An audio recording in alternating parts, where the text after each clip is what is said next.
বাংলাদেশ এবং বাংলাদেশের বাইরে পৃথিবীর বিভিন্ন প্রান্তে যে যেখান থেকে চ্যানেলে দেখছেন আপনাদের সকলকে সাদর আমন্ত্রণ তৃতীয় মাত্রা দেখবার জন্য। প্রিয় দর্শক, দ্বাদশ জাতীয় সংসদ নির্বাচন ৭ জানুয়ারি। সরকারের ভাষায় বা সরকার সমর্থকদের ভাষায় সংবিধান অনুযায়ী এই নির্বাচন করতে হবে, বাধ্যবাধকতা আছে এবং যা কিছু হচ্ছে সংবিধান অনুযায়ী হবে। অন্যদিকে বিরোধীরা এটি অন্তর্বর্তীকালীন নির্দলীয় সরকারের অধীনে নির্বাচনের দাবিতে এই নির্বাচন থেকে দূরে সরে আছে। তারা আন্দোলন সংগ্রাম করছে তাদের দাবিতে এবং সরকারের পদত্যাগের দাবিতে।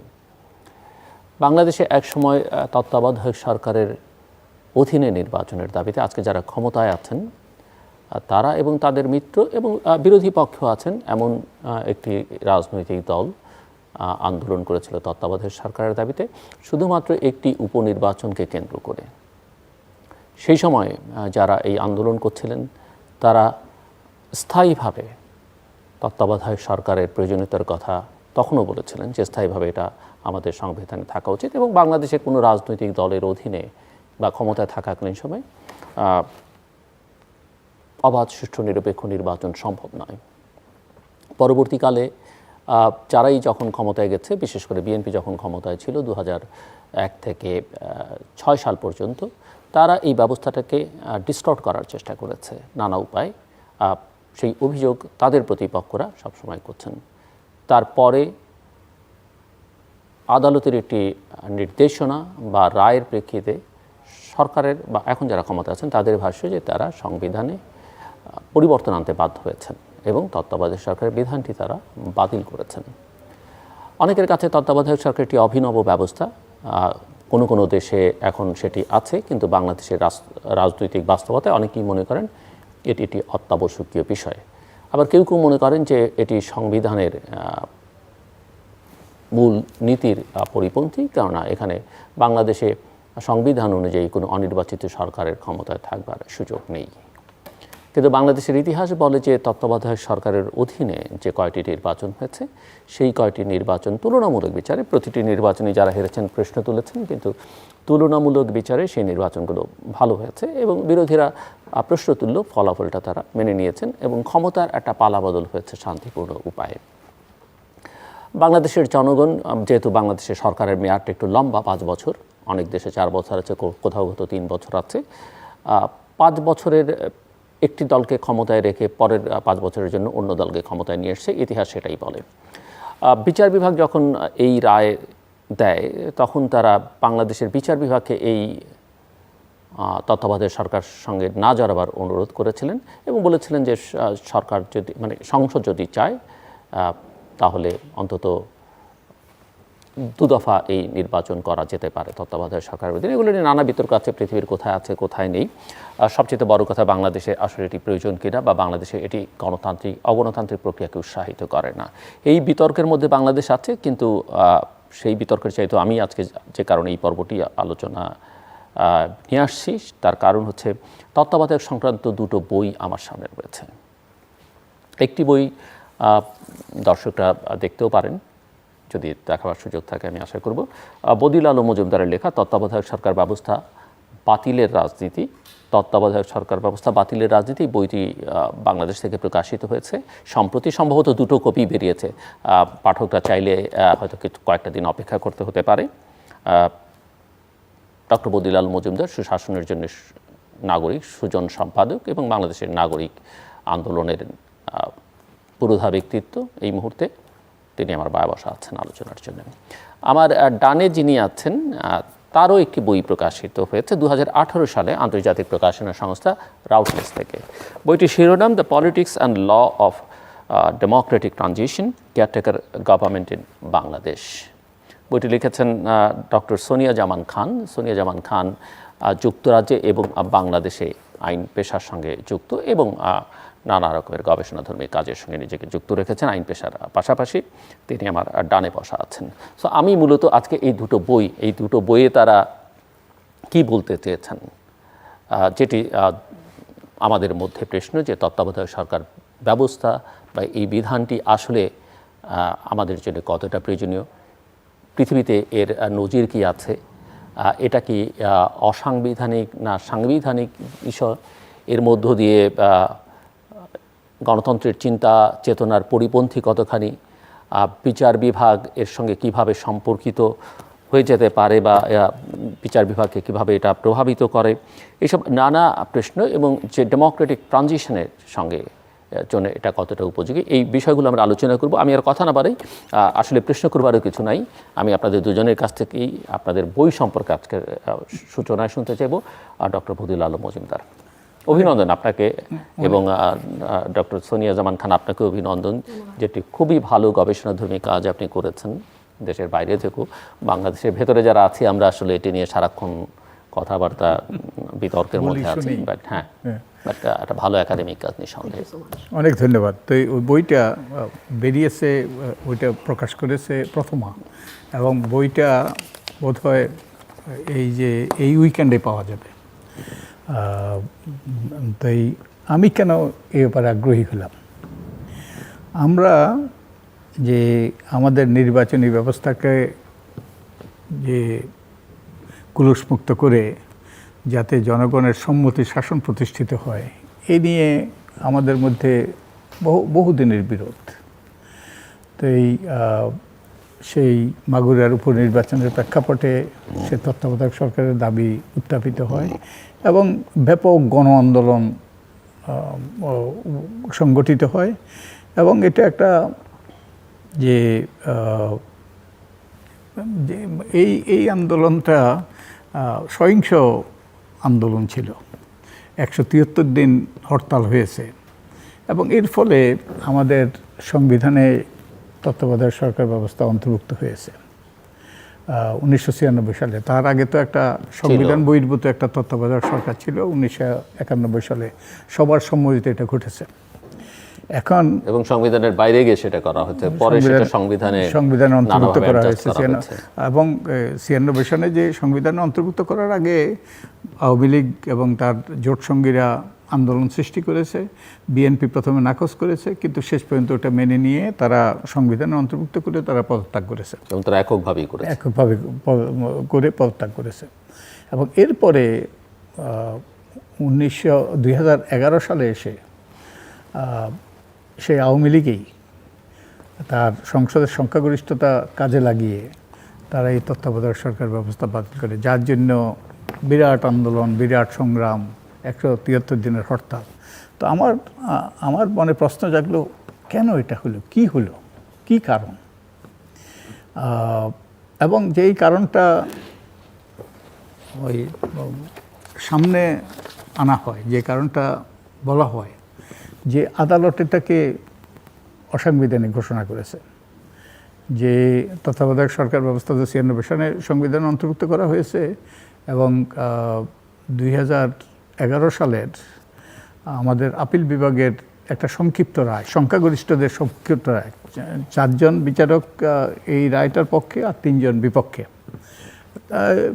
4-5 বাক্যের সংক্ষিপ্ত রায়। 2011 সালের 10ই মে যে আদালতের সংক্ষিপ্ত রায় দেয়, তাতে বলা হয়েছে যে তত্ত্বাবধায়ক সরকার ব্যবস্থা ভবিষ্যতের জন্য প্রসপেক্টিভলি অসাংবিধানিক ঘোষণা করা হলো, এবং রাষ্ট্রের নিরাপত্তার খাতিরে, জনগণের নিরাপত্তার খাতিরে এবং ক্রান্তিকালীন ব্যবস্থা হিসাবে পরবর্তী 2 নির্বাচন তত্ত্বাবধায়ক সরকারের অধীন হতে পারে। এবং আদালত পর্যবেক্ষণ দিল যে সংসদ ইচ্ছা করলে ত্রয়োদশ সংশোধন করে, যেটা তত্ত্বাবধায়ক সম্পর্কিত যে সংশোধনী, যে বিচারপতিদেরকে বাদ দিতে পারে তত্ত্বাবধায়ক সরকার ব্যবস্থা থেকে। কিন্তু যেই বয়ান দেয়া হলো ক্ষমতাসীনদের পক্ষ থেকে, যে আদালত তত্ত্বাবধায়ক সরকার ব্যবস্থা বাতিল করেছে এবং পর্যবেক্ষণ দিয়েছে যে যদি সংসদ চায় তাহলে পরবর্তী 2 নির্বাচন তত্ত্বাবধায়ক সরকারের অধীন হতে পারে। তো এটা সঠিক ছিল না। এই যে আদালতের পর্যবেক্ষণের কথা, এখানে অসততার আশ্রয় নেওয়া হয়েছে, মিথ্যাচারিতার আশ্রয়। হ্যাঁ, এই যেটা এটা অপব্যাখ্যা, আর ভদ্রভাবে বলতে গেলে অপব্যাখ্যা, যে আদালত বলে নাই যে সংসদের অনুমতি লাগবে তত্ত্বাবধায়ক সরকারের অধীনে পরবর্তী 2 নির্বাচন অনুষ্ঠিত হইতে হলে, কিন্তু এই জিনিসটা জুড়ে দেওয়া হয়েছে, অপব্যাখ্যাটা জুড়ে দেওয়া হয়েছে। এই অপব্যাখ্যাকে কাজে লাগিয়েই সেই 30শে জুন সেই বাজেট অধিবেশনে তড়িঘড়ি করে পঞ্চদশ সংশোধনী পাশ করা হয়, মানে তত্ত্বাবধায়ক সরকার ব্যবস্থা বাতিল করা হয়। তো এর মাঝখানে আরও কিছু ঘটনা ঘটেছে, যে 2010 সালে একটা সংসদীয় কমিটি গঠিত হয় 15 সদস্যের। তার মধ্যে 12 জনে ছিলেন আওয়ামী লীগের জ্যেষ্ঠ নেতা এবং 3 জন ছিলেন তাদের জোট সঙ্গীদের ওই যে প্রতিনিধি। বিএনপিকে বলা হয়েছিল একজন প্রতিনিধি দেওয়ার, কিন্তু বিএনপি দেয় নাই। এবং এটা 2010 সালে করা হয়েছে এবং ওই কমিটির উদ্দেশ্য ছিল সংবিধান সংশোধনের জন্য প্রস্তাব করা, বিশেষত পঞ্চম সংশোধনী বাতিলের প্রেক্ষাপটে। পঞ্চম সংশোধনী তার আগে বাতিল করা হয়েছে, সুপ্রিম কোর্ট বাতিল করেছে। এবং একই সাথে যে অনির্বাচিত সরকারকে কোনোভাবে ক্ষমতা ওই যে দখল করার থেকে বিরত রাখার জন্য এই দুটো উদ্দেশ্য নিয়ে এই কমিটি করা হয়েছিল। এই কমিটি 10-12 মাস তারা বিভিন্ন ব্যক্তির সাথে আলাপ আলোচনা করেছে, ব্যাপকভাবে তারা সংলাপ করেছে। তারা 3 জন প্রধান বিচারপতির সাথে মত বিনিময় করেছে এবং অনেক বিশিষ্ট ব্যক্তিদের, জ্যেষ্ঠ সাংবাদিকদের, তারপরে নাগরিক সমাজের প্রতিনিধিদের এবং এক্সপার্টদের সাথে আলাপ করেছে। 104 জনের সাথে আলাপ করে তারা এই কমিটি 10ই মে 2011 সালে সংক্ষিপ্ত আদেশ হইল। তার 19 দিন পরে তারা সর্বসম্মতভাবে সুপারিশ করল তত্ত্বাবধায়ক সরকার রেখেই সংবিধান সংশোধনের, তবে 3 মাসের সময়সীমা বেঁধে দিয়ে। তো তার আগে আরেকটা ঘটনা ঘটেছে। এই কমিটি রাজনৈতিক দলকেও ডেকেছিল এবং মাননীয় প্রধানমন্ত্রী আওয়ামী লীগের একদল প্রতিনিধি নিয়ে সেখানে এই যে কমিটির সামনে উপস্থিত হয়ে তিনি তত্ত্বাবধায়ক সরকারের বাতিলের কোনো ওই পরামর্শ দেন নাই। তিনি বলেছেন ওটার একটা সময়সীমা বেঁধে দিতে, এবং এটাই করেছে। মানে কতদিন তারা, হ্যাঁ কতদিন, ওটাই ওই কমিটি করেছে সর্বসম্মতভাবে। ওই সংক্ষিপ্ত আদেশে 19 দিন পরে 29শে মে যে 3 মাসের সময়সীমা বেঁধে দিয়ে তত্ত্বাবধায়ক সরকার রেখেই সংবিধান সংশোধন। তারপর দিন তারা মাননীয় প্রধানমন্ত্রীর সাথে সাক্ষাৎ করেন এবং এরপরে তাদের প্রস্তাব উল্টে যায়। এবং তখন তারা বলা শুরু করে তত্ত্বাবধায়ক সরকার ব্যবস্থা অসাংবিধানিক, অতএব এটা রাখা যাবে না। কিন্তু একদিন আগেই তারা বলে দিয়েছে আমাদের কিছু করার নাই, আমাদের কিছু করার নাই। আমি আসবো আবার আপনার কাছ থেকে শুনতে বাকিটা। ডক্টর সোনিয়া জামান খান, আপনি আপনার বই নিয়ে একটু শুনতে চাই যে প্রথমত এটা লিখতে গেলেন কেন, আপনার গবেষণাটা শুরু করলেন কি চিন্তা থেকে, এবং কি ফাইন্ডিংস আপনার, এবং আপনি এই যে বলছেন যে caretaker governance are new dimension to politico legal philosophy, নিঃসন্দেহে নিউ ডাইমেনশনটা কি good or bad or ugly, আপনার ফাইন্ডিংস আমি পড়েছি, বাট আপনার মুখ থেকে দর্শকরা শুনলে ভালো হবে। Sure, thank you so much. আমি একটু আগে থেকেই বলে দিই আমি বাংলা এবং ইংরেজি মিলে কথা বলবো, হয়তো ইংরেজিতে কিছু বলবো, কিছু মনে করেন না। বইটা যেহেতু ইংরেজিতে, চিন্তাধারাও ইংরেজিতে, আর রিসার্চটাও ইংরেজিতে, সুতরাং ইংরেজিটা ন্যাচারালি আসবে। আমি যখন 2007-এ এই রিসার্চটা শুরু করি, মানে আই স্টার্টেড দিস ইন 2007, আমি এই চিন্তা নিয়ে শুরু করেছিলাম যে ডেমোক্রেটিক জার্নি কোনো দেশেরই সহজ না। এস্টাবলিশড ডেমোক্রেসিস যেগুলো ইউকে বা অন্যান্য দেশের যে ওয়েস্টার্ন কান্ট্রিজে আছে, they have all gone through ups and downs in order for democracy to be where it is now. আমরা তখন ওই সময় অলমোস্ট 50 years অফ বাংলাদেশের হিস্ট্রি, আমাদের এই ইলেকশনের সময় why do we have this perennial problem of violence and of non fair and free elections? এটার ব্যাপারটা কি? Is it simply because we have 2 competing political parties who are at loggerheads? নাকি is there something more endemic, আরও কিছু detailed কিছু আছে? তো এটা দিয়ে 2007-এ আমি শুরু করেছিলাম জার্নিটা। 2007-এ আপনাদের মনে আছে নিশ্চয়ই যে তখন we were in a state of chaos again in Bangladesh. BNP was in power, there was a lot of violence at that time, Islamist parties had arisen, there was a lot of bombs. তো ওরকম একটা খুব মানে very aggressive hostile পরিবেশ আমরা তখন ওই সময় ছিলাম। তো তখন ওই সময় অ্যাট দ্য সেম টাইম আমরা অলরেডি তখন 3টে তত্ত্বাবধায়ক সরকার দেখে ফেলেছি। তত্ত্বাবধায়ক সরকার বাংলাদেশের ইতিহাসে it had 20 years of history. এখন 50 বছরের বাংলাদেশে আপনি 20 ইয়ার্সকে আপনি you can't put under the carpet, you've got to analyze it as to why we as a nation needed a model called caretaker government. Established democracies আপনি New Zealand বলেন, আপনি Australia বলেন, আপনি কানাডা বলেন, যে কোনো পলিটিক্যাল গভর্নমেন্ট কিন্তু ইলেকশনসের আগে they go into the caretaker mode, they still use this word caretaker mode. ওরা আমাদের মতন দরকার ওরকম হয় না তত্ত্বাবধায়ক সরকার অ্যাজ পার সে, বিকজ তারা এস্টাবলিশড তাদের মাইন্ডসেটটা কোয়াইট ডিফারেন্ট দ্যান এক্স্যাক্টলি। তারা ওরা তখন ডিসাইড করে যে আমরা পলিসি কোনো ডিসিশন ইলেকশনসের আগে নেব না, ফেয়ার এনাফ। আমরা যে জিনিসটা শুরু করেছিলাম, উই স্টার্টেড ব্যাক ইন 1990, তখন এরশাদ পতনের পরে আমরা তখন ইউনিভার্সিটিতে ছিলাম, we are all in the streets. ওই সময় একটা যে অবস্থা ছিল যে after all these years of military government, এর আগে আপনার 1971-এর আমাদের স্বাধীনতার পরে 73 ইলেকশনস এবং subsequent military times elections were proven to be non fair and non free. So 1990-তে যখন এই পিপলস মুভমেন্টের দ্বারা যখন আমরা রাস্তায় আসলাম এবং যখন আমরা ঠিক করলাম we were successful in ousting the military regime, তখন all of the political parties they came up with a solution that আমরা যদি একসাথে we can conduct a free and fair election, then that will be the new advent of democracy for Bangladesh for the first time. ওই political will, political ethos দিয়ে কিন্তু ওই জার্নিটা শুরু হয়েছে। তখন এটা কনস্টিটিউশনে এমবেডেড ছিল না। তখন আমরা যেটা করলাম ওই সময়, যে যারা তখন সোসাইটিতে রেসপেক্টেবল পার্সন, যেটা যাকে নিয়ে কোনো কন্ট্রোভার্সি নাই, ex chief justice, former chief justice who are held in high esteem, এরকম কাউকে দিয়ে যদি একটা ইলেকশন কন্ডাক্ট করা যায় with completely non political, apolitical people who are experts in other fields, তাহলে বোধহয় আমাদের কাছে ইলেকশনটা গ্রহণযোগ্য হবে। আমার রিসার্চে যেটা বোঝা গেল নন পার্টিজান, এবং সেটা আমরা 1990-তে we were fully successful in having it. আমরা we had justice Shahabuddin Ahmed in place, he came, there was through the কনস্টিটিউশনের মোডালিটি, কারণ তখন কিন্তু আমার লেখা ছিল না, কিন্তু কনস্টিটিউশনের মাধ্যমেই জিনিসটা ট্রান্সফার অফ পাওয়ার হয়েছে এবং শাহাবুদ্দিন স্যার এসছেন ইন দ্য সিন। ওই সময়টা we were successful in holding in free and fair election within 90 days। তখন শাহাবুদ্দিন সাহেব কিন্তু একটা জিনিস বলেছেন যেটা অনেকে হয়তো ভুলে গেছে, যে he had a code of conduct for the political parties. He said out যে আপনারা পলিটিক্যাল পার্টিস হিসাবে ABCD করতে পারবেন না। It's almost like a citizens charter বলতে পারেন আপনি, যে এই জিনিস করা যাবে, এই জিনিস করা যাবে না ডিউরিং ইলেকশন, এবং পলিটিক্যাল পার্টিসরা হ্যাপিলি সেটা মেনে নেয়, which is why we saw a resounding victory for the first time in Bangladesh of holding a free and fair election.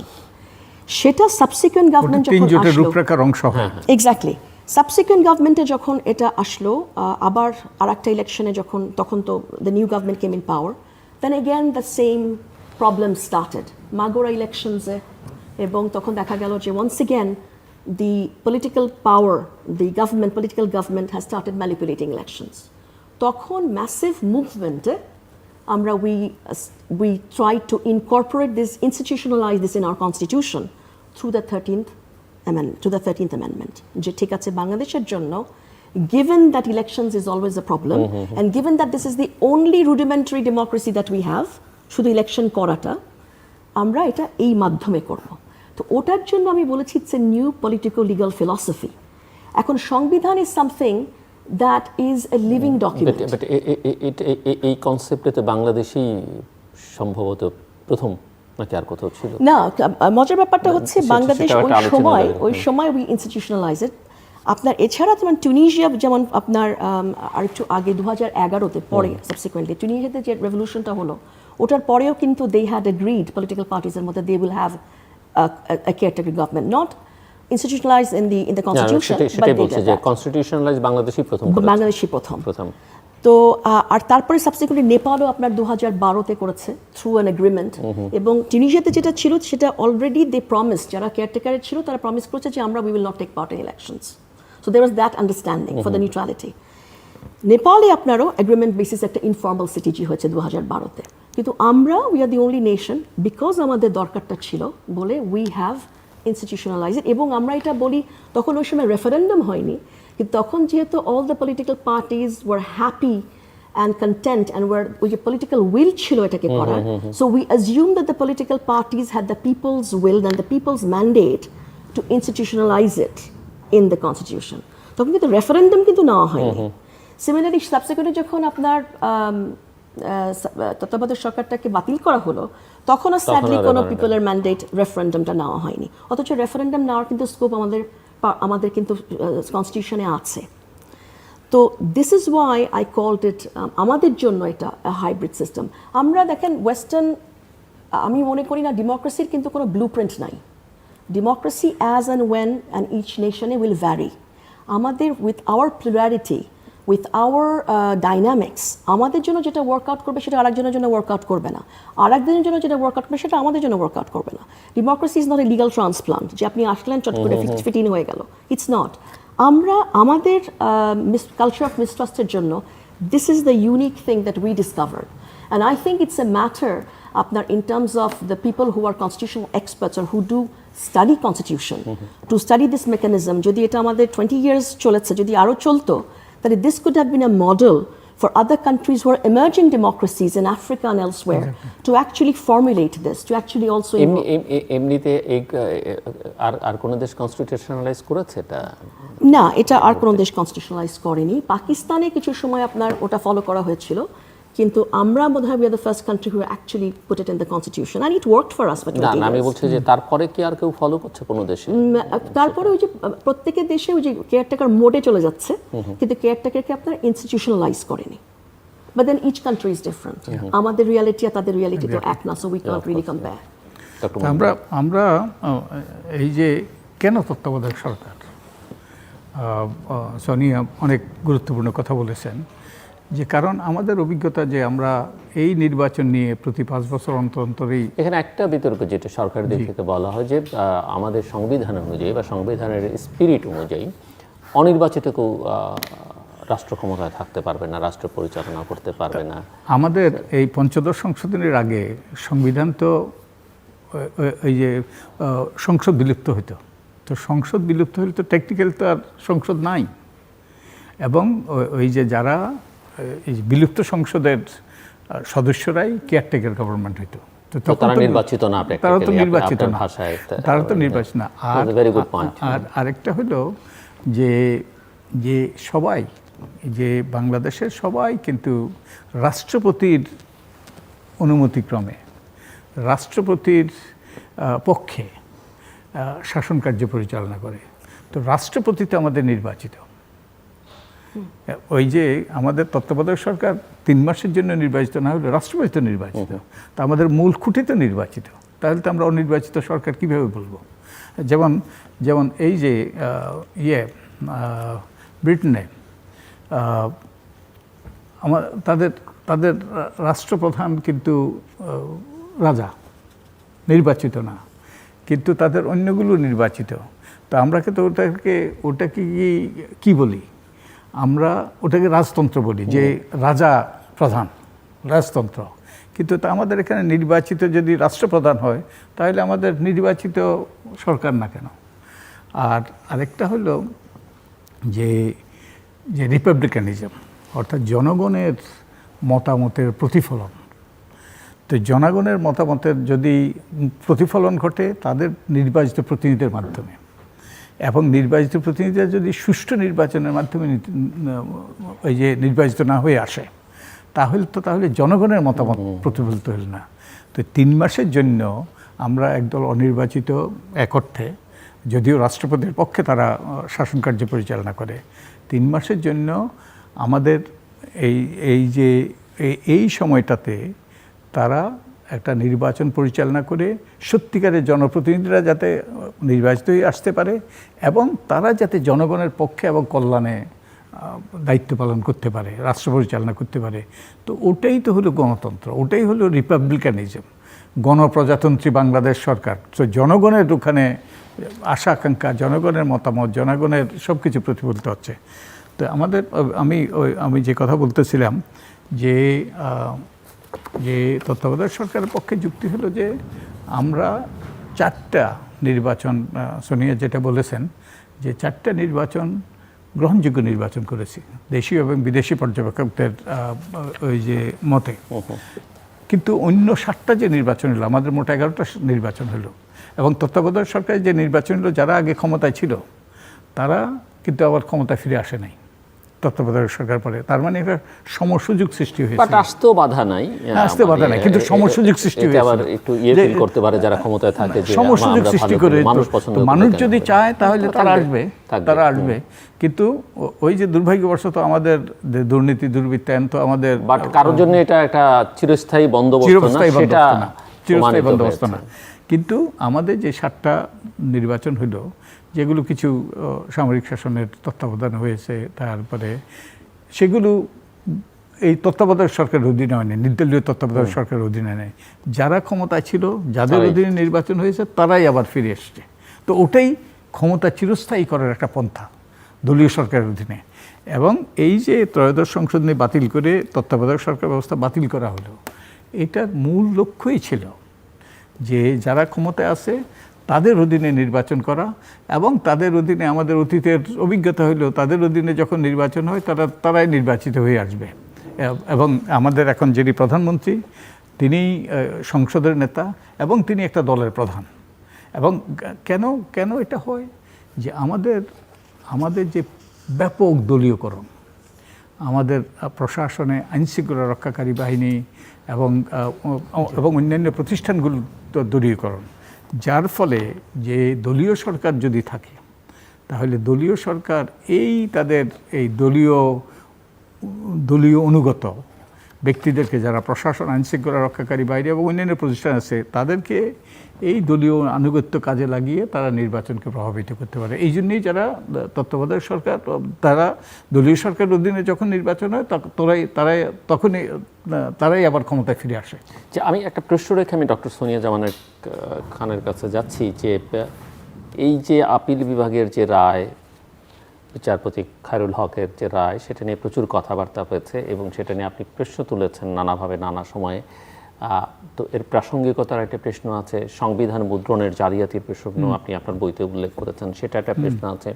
জুডিশিয়ারির ইনভলভমেন্টের প্রসঙ্গটা আদালত থেকে বলা হয়েছিল যে জুডিশিয়ারিকে যেন বাইরে রাখা যায়।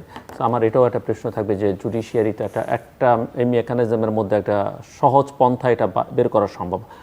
আদার দেন দিস আর কি ধরনের অপশন হতে পারে? মানে আপনি বাংলাদেশের প্রতিষ্ঠানগুলো যেখানে ফাংশন করে না, সেখানে আপনি এই নির্দলীয় নিরপেক্ষ ভালো লোক কীভাবে আইডেন্টিফাই করবেন আর তাদেরকে সরকারে আনবেন, সেটা একটা প্রশ্ন। অনেকগুলো প্রশ্ন, ছোট ছোট উত্তর, কিন্তু আমি পরে আসছি আপনার কাছে। ডক্টর সোনিয়া জামান খান, আমাদের যে কেয়ারটেকার গভর্নমেন্টের যে এক্সপেরিয়েন্স, এর যে মেকানিজম, যেটা আপনি উল্লেখও করেছেন, বা এর যে ক্রিটিক্যাল কন্টেক্সচুয়াল অ্যানালাইসিস আপনি করেছেন, তাদের পারফরমেন্স অ্যাসেসমেন্ট, মানে আপনার ফাইন্ডিংসটা কি? মানে এটা কি আসলে আমরা রান করতে পারতাম, নাকি আসলেই বাস্তবতা আসলে এটাকে অকার্যকর করে ফেলেছে বা এটা বিশ্বাসযোগ্যতা হারিয়ে ফেলেছে? You see, the point is যে 20-year period the CTG was there, CTG বলছি, CTG, হ্যাঁ, কেয়ারটেকার গভর্নমেন্ট, আমি CTG বলছি। সেই 20 ইয়ার্সে কিন্তু তাদের যেটা ম্যান্ডেট ছিল, তাদের ম্যান্ডেটটা খুব simple: give us free and fair election, create a level playing field, make sure there is less violence, that you do not get the chance to manipulate at grassroots level, at basic level. ওটা কিন্তু আপনি যদি ধরেন তাহলে in terms of that they have been successful. ওরা চার গভর্নমেন্টই 4 CTGs were able to gift us, I would say, 4 free and fair elections as far as people are concerned. Now political parties এর সবসময় যে হেরে যায় তার মধ্যে বলবে যে এটা কারচুপি ছিল, সূক্ষ্ম কারচুপি ছিল। আপনি 4টা গভর্নমেন্ট বলছেন, কেয়ারটেকার কোন 4টা বলছি? প্রথমটা সেটা বলছি জাস্টিস শাহাবুদ্দিন আহমেদ, তারপরে 91, তারপরে 91, then 1996 which was by Justice Habibur Rahman, 2001, then 2001 by Justice Latifur Rahman, এমনকি 2008 এরও, যদিও 2008 তো আসলে আমাদের কনস্টিটিউশনে যে কেয়ারটেকার ব্যবস্থা সেটার অধীনে হয় না, সেটার অধীনে হয়নি। দ্যাট ওয়াজ, যার জন্য আমি আমার বইতে ওটাকে মানে 3টেকে আমি একটা ক্যাটাগরি করেছি, এবং চতুর্থ যেটা the last caretaker government that we have, ওটাকে I put in a separate category because that was a different mode of of CTG altogether. Although at the end of the 2-year period they did give us a free and fair election. ওই দুটোকে তারা অবশ্যই শুরুও করেছিলেন যে আমরা 2 বছর পরে নির্বাচন করব, 2 বছর ক্ষমতায় থাকব। কিন্তু ওদেরকে এটা কেন করতে হলো, আমি এটা একদমই কন্ডোন করি না, কিন্তু এখানে কি শুধু ওদের দোষ দিলে চলবে, নাকি চিন্তা করতে হবে পলিটিক্যাল পার্টিসদের যে ম্যান্ডেট, পলিটিক্যাল গভর্নমেন্টদের যে ম্যান্ডেট যদি তারা ঠিক মতন করেন, তাহলে তো বাইরের লোকের আসার প্রয়োজন পড়ে না। Why should other people, other objects come over and dictate যে কোন রিফর্ম করতে হবে? পলিটিক্যাল গভর্নমেন্ট থাকতে এই রিফর্মসগুলো কেন হয় না? করাপশন কেন ডিল করতে হয় না? Why did they have to have an agenda, positive or negative, that's separate issue. তাদের এই চিন্তাধারাটাই বা কেন হবে যে এসে আমি পলিটিক্যাল গভর্নমেন্টের যে কাজ সেটা আমরা করব? আপনি সুযোগ দিন না পলিটিক্যাল পার্টিস থেকে, পলিটিক্যাল গভর্নমেন্ট থেকে। আমি বলবো do your job properly, don't give others the chance to do so. আমাদের এই আমাদের এই কেয়ারটেকার গভর্নমেন্টের নিডটা ইন দ্য ফার্স্ট প্লেস কেন ছিল? বিকজ আমরা at the onset of 1971 when we became independent, we did not set up a free and independent election commission. India কিন্তু করতে পেরেছে। India at the beginning of 1947-এ তখন যে নেতা ছিলেন নেহেরু, কিন্তু যখন একজন খুব রিভেয়ার্ড সিভিল সার্ভিসের পার্সন, সিনিয়র সিভিল সার্ভিস ব্যুরোক্র্যাটকে যখন কাজটা দিয়েছিল of setting up the Indian election commission, he did not interfere. Yeah. There was no interference from the Indian executive into the election commission setup of India. And subsequent governments have left the election commission as it is, independent and empowered.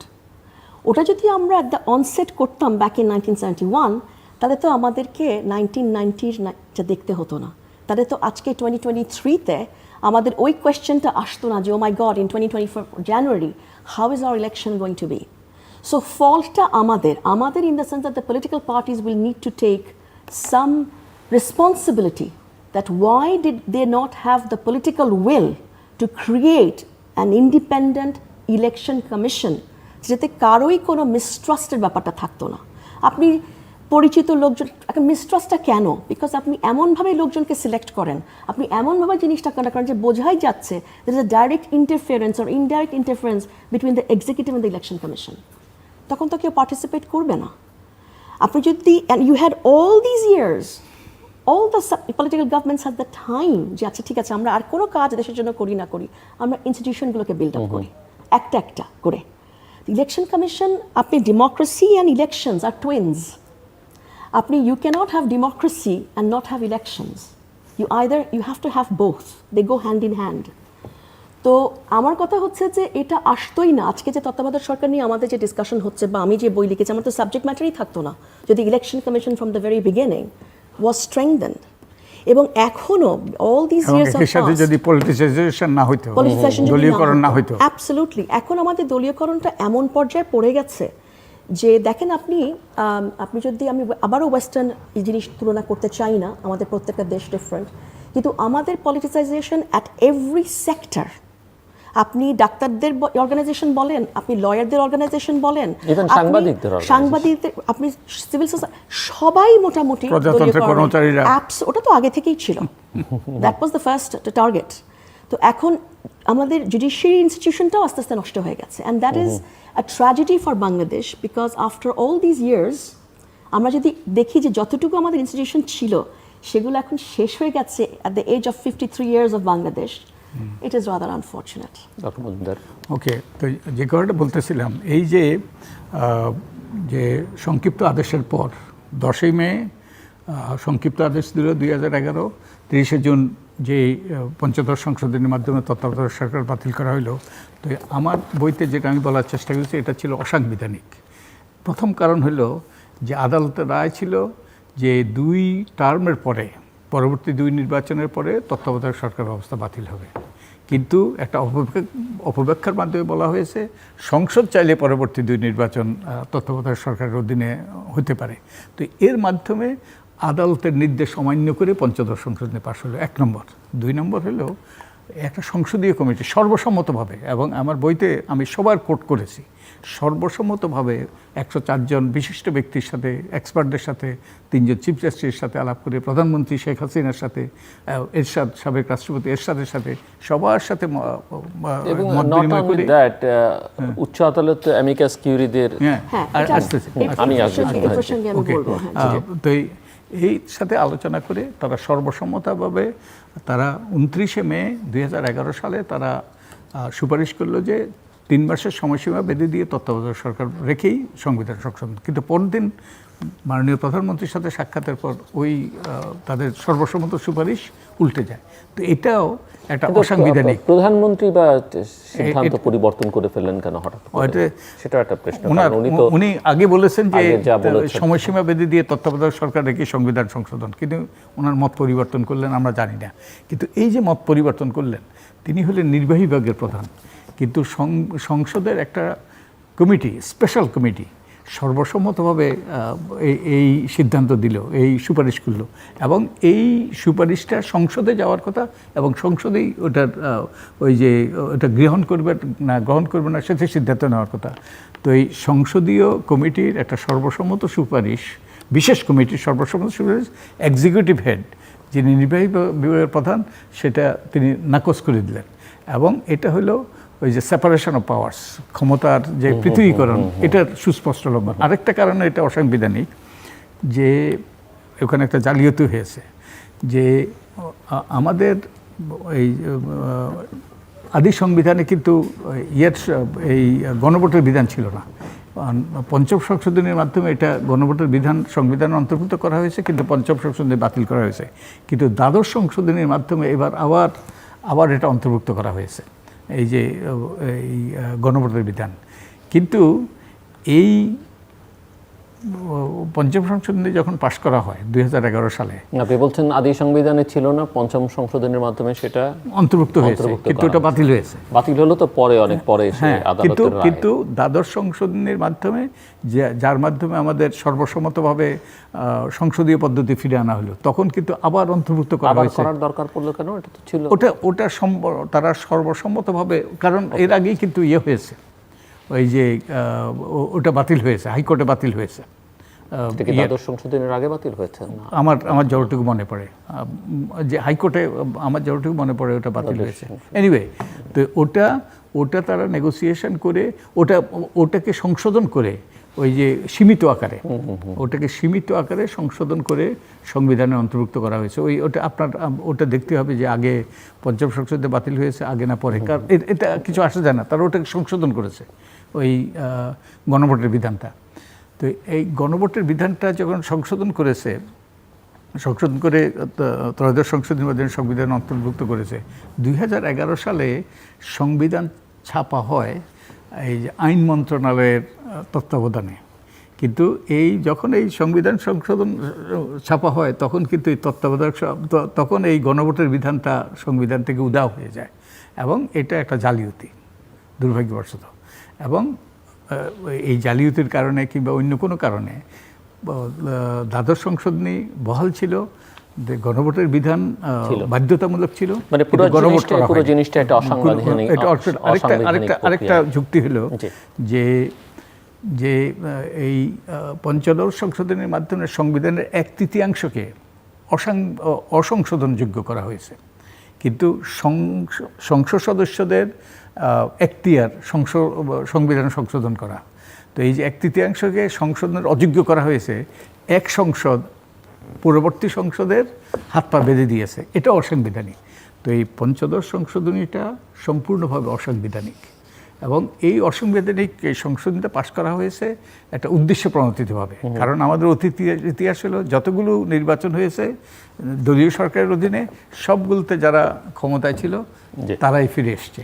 তো এই ক্ষমতাকে চিরস্থায়ী করার জন্যই এটা পাশ করা হয়েছে সংবিধান লঙ্ঘন করে। পুরো পলিটিক্যাল প্রসেসের মধ্যে সবাই যে একমত ছিলেন, এবং হঠাৎ করেই সিদ্ধান্ত বদলে গেল কোত্থেকে কীভাবে এখনো পর্যন্ত অজানা।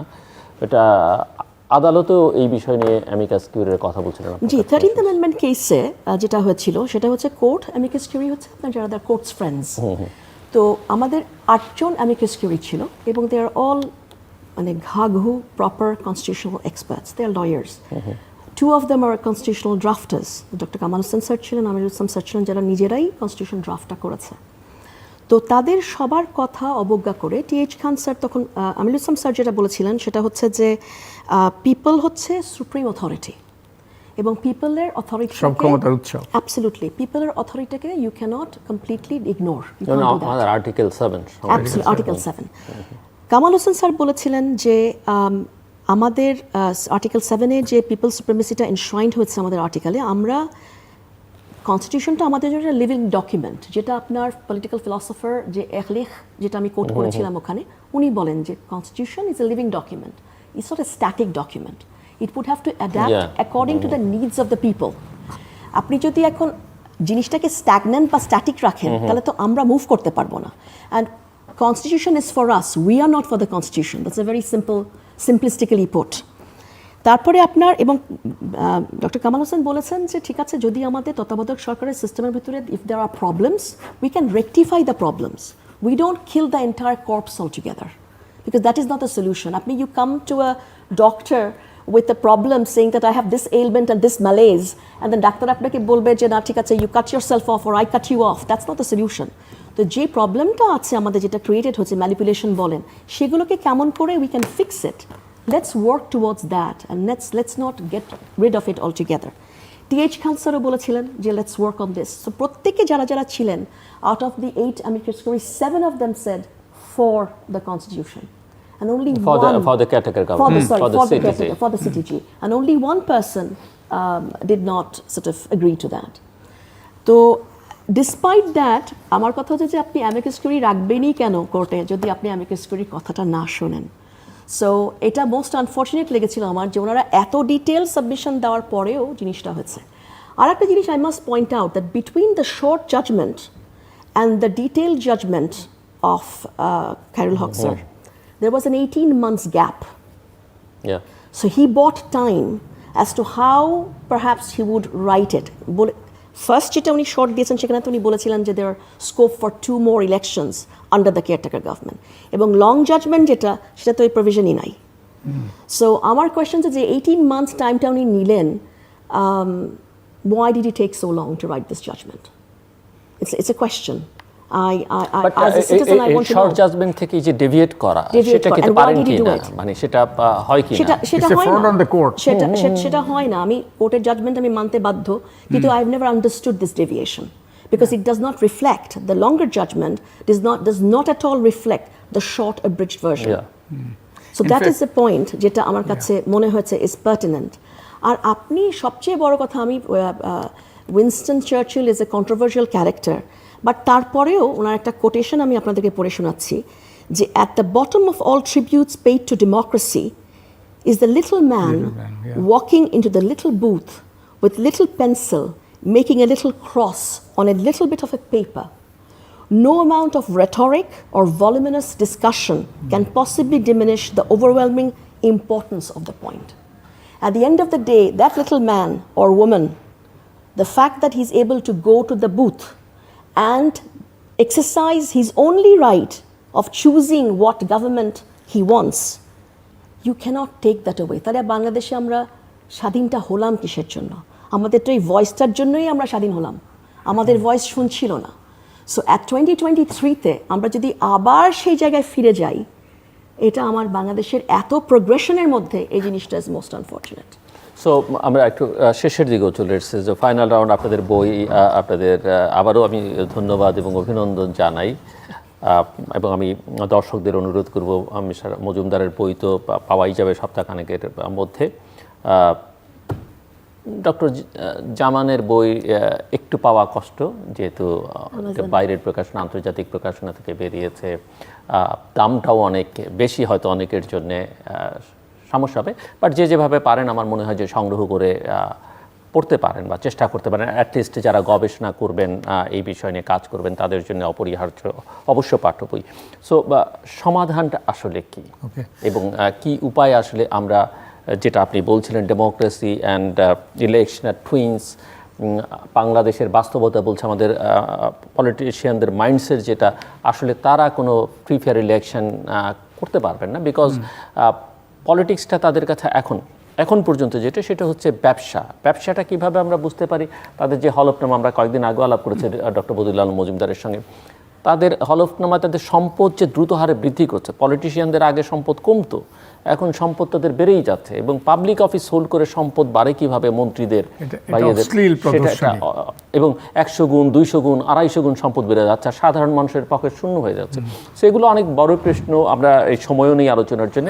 বাট এখন আসলে আমাদের রিমেডি কি, করণীয় কি করা যেতে পারে? যেটা একটু আগের আলোচনা একটু যুক্ত করা দরকার। শর্ট অর্ডারই কিন্তু দুজনের জন্য 3-4 মিনিট করে সময়। শর্ট অর্ডারই কিন্তু রায়, পরেরটা হলো ডিটেইল অর্ডার, ব্যাখ্যা, আইনের ব্যাখ্যা। তো শর্ট অর্ডারই কিন্তু রায়, এবং এই রায় থেকে ওই যে ডিটেইল জাজমেন্টে উনি বিচ্যুতি ঘটাতে পারেন না, কিন্তু তিনি বিচ্যুতি ঘটিয়েছেন যে আগেরটাতে তিনি বলেছেন পরবর্তী 2 নির্বাচন হইতে পারে, ওই যে সংসদের কোনো রকম হস্তক্ষেপ লাগবে না, সংসদে কোনো সিদ্ধান্ত লাগবে না, কিন্তু পরের বার তিনি এটা কিন্তু জুড়ে দিয়েছেন। এই যে ক্ষমতাসীনরা যে ন্যারেটিভটা দিয়েছে, অপব্যাখ্যা দিয়েছে, এটাকে মূল রায় এনেছেন উনি। ওই মূল রায় নয়, বিস্তারিত রায়। কিন্তু শর্ট অর্ডার ওই যে সংক্ষিপ্ত রায়ের পরে কিন্তু পঞ্চদশ সংশোধনী পাশ হয়ে গিয়েছে, তাই বিস্তারিত রায়টা এক অর্থে প্রাসঙ্গিক নয় পঞ্চদশ সংশোধনীর জন্য, কিন্তু তিনি তার রায় বদলেই দিয়েছেন। এটা it's a fraud on the court, এটা জালিয়াতি, এবং এটা ভয়াবহ। আরেকটা হলো যে এই যে আপনি সমাধানের কথা বলছেন, সমাধানের কথা সোনিয়া যেটা বলছেন যে নির্বাচন কমিশনে নির্বাচন পরিচালনা করার কথা, এবং আমাদের তো একসময় তো নির্বাচন কমিশন ছাড়াও ওই যে সুষ্ঠু নির্বাচন হয়েছে, এই যে কি বলে আমাদের যে সরকারের, এখন তো নির্বাচন কমিশন নির্বাচনকে একটা অরাজনৈতিক বিষয় বানিয়ে ফেলেছে। তারা এখন নির্বাচনের সময় তো রাজনৈতিক কর্মসূচি পালন করতে পারবে না। স্বরাষ্ট্র মন্ত্রণালয়ের অধীনে নির্বাচন হয়েছে, সুষ্ঠু নির্বাচন হয়েছে, কারণ তখন দলীয়করণ ছিল না। প্রশাসন, আইনশৃঙ্খলা রক্ষাকারী বাহিনী এরা ওই যে নিরপেক্ষভাবে এরা প্রজাতন্ত্রের কর্মচারী হিসেবে নিরপেক্ষভাবে দায়িত্ব পালন করেছে। কিন্তু এখন এই যে এখন তো আমাদের প্রজাতন্ত্রের কর্মচারীরা এখন দলীয় ওই যে অনুগত ব্যক্তি হয়ে গিয়েছে। তো এখন এই অবস্থায় একটা নির্দলীয় সরকার ছাড়া যারা এই প্রশাসন, আইনশৃঙ্খলা রক্ষাকারী বাহিনীর নিরপেক্ষতা নিশ্চিত করতে পারবে নির্বাচনের সময়ে, এবং ওই অন্যান্য প্রতিষ্ঠানগুলো যাতে কোনো রকম অবাঞ্ছিতভাবে হস্তক্ষেপ করতে না পারে সেটা নিশ্চিত করবে। তো এই জন্য এটা যেইভাবে তত্ত্বাবধায়ক সরকার হয়েছে, এই যে ফর্মুলাতে তত্ত্বাবধায়ক সরকার হয়েছে, ওটা হইতে হবে না, কিন্তু আমাদের একটা নির্দলীয় সরকার লাগবে। তারা আলাপ আলোচনা করে ঠিক করুক, আমাদের রাজনীতিবিদরাই ঠিক করুক যে আমাদের মূল লক্ষ্য হলো সুষ্ঠু নির্বাচন নিশ্চিত করা। আমার যেটা মনে হয়, যেহেতু আপনারা দুজনেই লেখালেখি করেন, গবেষণার কাজ করেন, মানে যারা সাজেস্ট করছেন যে ওই ব্যবস্থাটা ফেরত আনা দরকার, তাদের আসলে সামগ্রিক বাস্তবতায় যেসব বিতর্ক উঠেছে, জুডিশিয়ারি ইনভলভমেন্টে যেসব কথা হচ্ছে, সব নিয়ে আসলে স্ট্রাকচারটা কি হতে পারে এবং কিভাবে হতে পারে সেটা একটু খুঁজে বের করা দরকার। মানে এটা ঠিক বললে হবে না যে আওয়ামী লীগ, বিএনপি, জাতীয় পার্টি বসে ঠিক করুক, এটা অনাদি অনন্তকালেও তারা এই জায়গায় ঐকমত্য আসতে পারবে না। কিন্তু একটা যদি সায়েন্টিফিক একটা ফর্মুলা বের করা যায়, যেটা আসলে কাজে আপনি ফর্মুলা দিতে পারেন, কিন্তু তারা যদি অ্যাট লিস্ট আমরা বলতে পারবো যে হ্যাঁ, তারা নাও মানতে পারেন, বাট আমরা তো বলতে পারবো যে yes there are options. So doctor Sonia Zaman Khan, খুব ছোট্ট করে প্লিজ। হ্যাঁ, ছোট করে বলছি। আসলে আমি বইতে যেটা বলতে চেয়েছি, যেটা আমি অনেক ডিপলি ডিসকাশন করেছি, কি বলতে চেয়েছি সেটা হচ্ছে যে আমি কালচার অফ মিসট্রাস্ট আমাদের মধ্যে আছে, এবং এটা শুধু আওয়ামী লীগ বিএনপির ব্যাপার না, ইট গোজ 200 ইয়ার্স ব্যাক। কবে থেকে আমাদের ব্রিটিশ আমল থেকে কলোনিয়ালিজম আমাদেরকে কেমন করে ডিভাইড করে দিল। তার আগে কিন্তু আমরা হিন্দু মুসলমান পাশাপাশি ঠিকই সুন্দরভাবে বাস করছিলাম, দেয়ার ওয়াজ নো প্রবলেম। কিন্তু প্রথমে আমাদের অনেকগুলো ডাইনামিক্স আছে। একটা হচ্ছে কলোনির পরে 1947-এ কলোনিয়ালিজমের সময় যে সমস্ত ন্যারেটিভ ছিল, ওটার পরে 1947-এ যখন আমরা পার্টিশন হয়, তখন আমাদের ন্যারেটিভটা ছিল কিন্তু হিন্দু মুসলিম ন্যারেটিভ। 1971-এ যখন আমরা আসলাম, তখন মুসলিম হিন্দু ন্যারেটিভ ছিল না, তখন আমাদের ছিল ন্যারেটিভটা বেঙ্গলি ন্যাশনালিজম। Because তখন between East Pakistan and West Pakistan there was no issue with religion. We were all more or less, majority of the people were Muslims. 71-এ চলে আসলো বেঙ্গলি ন্যাশনালিজম, বিকজ তখন ওদের ওয়েস্ট পাকিস্তানের যে আপনার the encroachment of West Pakistan as Punjabis are superior to Bengalis, ওই জিনিসের জন্য আমাদের তখন বেঙ্গলি মানে ন্যাশনালিজমটা was important. That was in 71. Bengali nationalism is still important. But at the same time, এখন আমাদের যেটা হচ্ছে, we have two competing visions. একটা vision হচ্ছে আপনার secularist vision, যেটা which goes with Bengali nationalism. আর একটা ন্যাশনালিজম, আর একটা যেটা হচ্ছে সেটা হচ্ছে আমাদের ইসলামিক পাথ যেটা। এখন আপনি যদি মেনস্কির কাইট থিওরি, যেটা আমি আমার বইতে লিখেছি, আপনি যদি বাংলাদেশকে ইচ্ছের ঘুড়ি হিসাবে 4টা কোণা দেখেন, তাহলে আমাদেরকে কয়েকটা জিনিস কন্ট্রোল করে। একটা হচ্ছে আমাদের স্টেট ল, আর একটা হচ্ছে ইন্টারন্যাশনাল ল চিন্তা করতে হয়, আর একটা হচ্ছে আমাদের religion, we can't get it out, এটাকে আমরা বাদ দিতে পারবো না। কারণ আপনার certain amount of your population are religious, এবং আপনার নিজস্ব কাস্টমস বা ট্রেডিশনস যেগুলো হয়ে এসছে, এই চারটাকে যদি আপনি ঠিক মতন ব্যালেন্স না করেন, তাহলে কিন্তু দ্য কাইট ক্র্যাশেস। এখানে বোধহয় বাংলাদেশের মানে পলিটিক্যাল কেমিস্ট্রিতে আরেকটা খুব গুরুত্বপূর্ণ বিষয় আছে, যেটা কখনো জেগে ওঠে, কখনো মানে দেখা যায় না। সেটা হচ্ছে যে নেইবারিং কান্ট্রি, তার ইনফ্লুয়েন্স, যদি আপনি ইন্টারন্যাশনাল লয়ের মধ্যে লয়ের কথা বলেছেন, কিন্তু এর বাইরে এখানে নানা রকমের সাইকি আছে, তাদের ইনফ্লুয়েন্সের এত বেশি পেনিট্রেশন আছে, সেটা অ্যাড্রেস করার ইস্যু আছে, সেটাও বোধহয় আরেকটা ইস্যু। আমরা ভবিষ্যতে আলোচনা করবো, যে শেষ করতে হবে আপনাকে। আর তো এই যতদিন আমার কাছে মনে হচ্ছে যে এই দুই কম্পিটিং ইন্টারেস্ট আমাদের আছে, ততদিন আমাদেরকে ইলেকশনের সময় একটা সাম কাইন্ড অফ আম্পায়ারিং লাগবে। এটা যে আপনাকে সিটিজি করে করতে হবে এমন কোনো কথা নাই, but we need some form of election umpiring.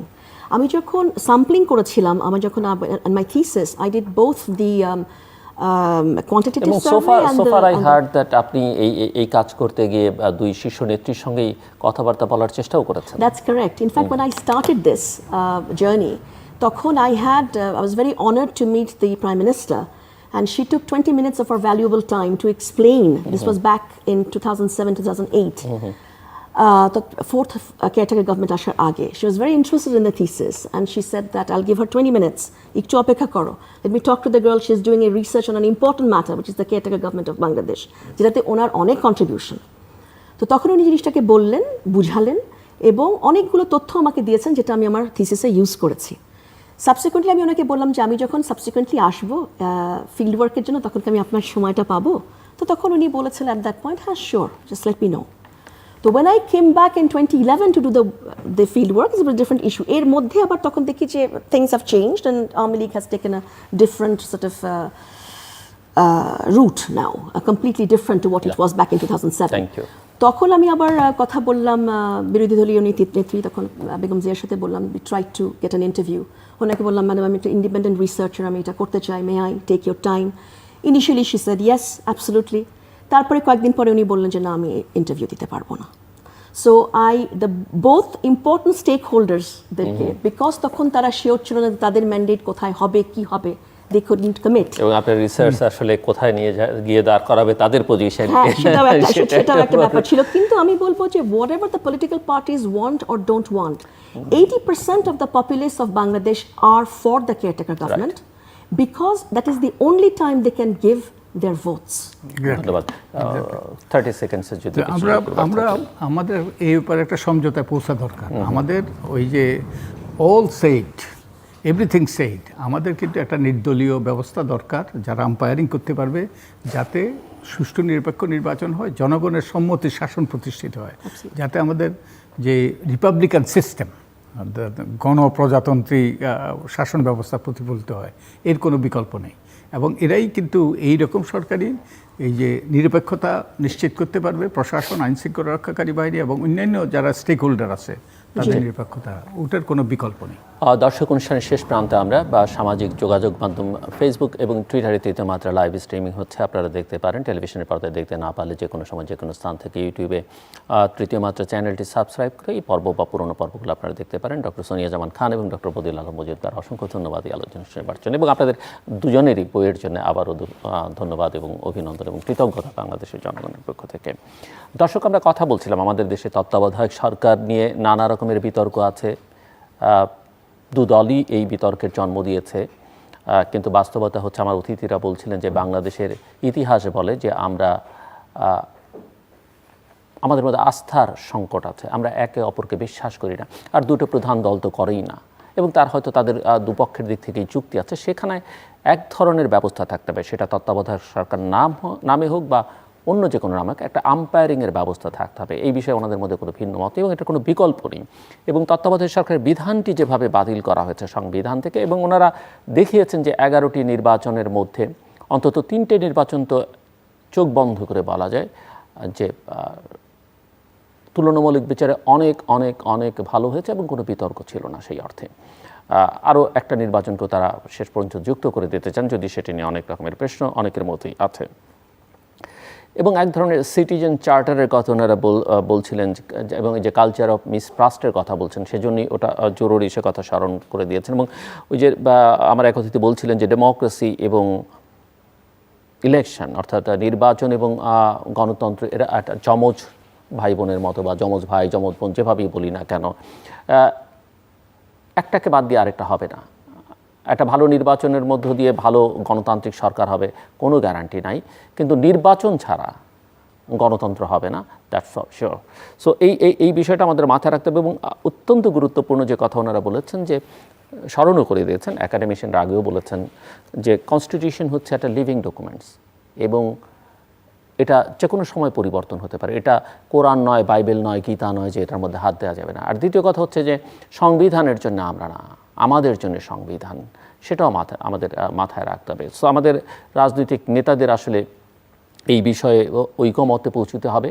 তারা ভালো নির্বাচন করার সক্ষমতা রাখেন না, এই বিশ্বাস জনগণ তাদেরকে করে না, তারা নিজেরাও নিজেদেরকে করেন না। কাজেই যতক্ষণ না পর্যন্ত এটি অন্তর্বর্তীকালীন নির্দলীয় সরকারের অধীনে বাংলাদেশের নির্বাচন হচ্ছে, ততক্ষণ পর্যন্ত বাংলাদেশের কোনো নির্বাচন দেশে বা বিদেশে গ্রহণযোগ্য হবে না। অন্তত আমার এই বিশেষজ্ঞ অতিথিদের মতামত তাই। দর্শক, আমার সঙ্গে থাকবার জন্য অসংখ্য ধন্যবাদ। আপনাদের সবার জন্য শুভকামনা।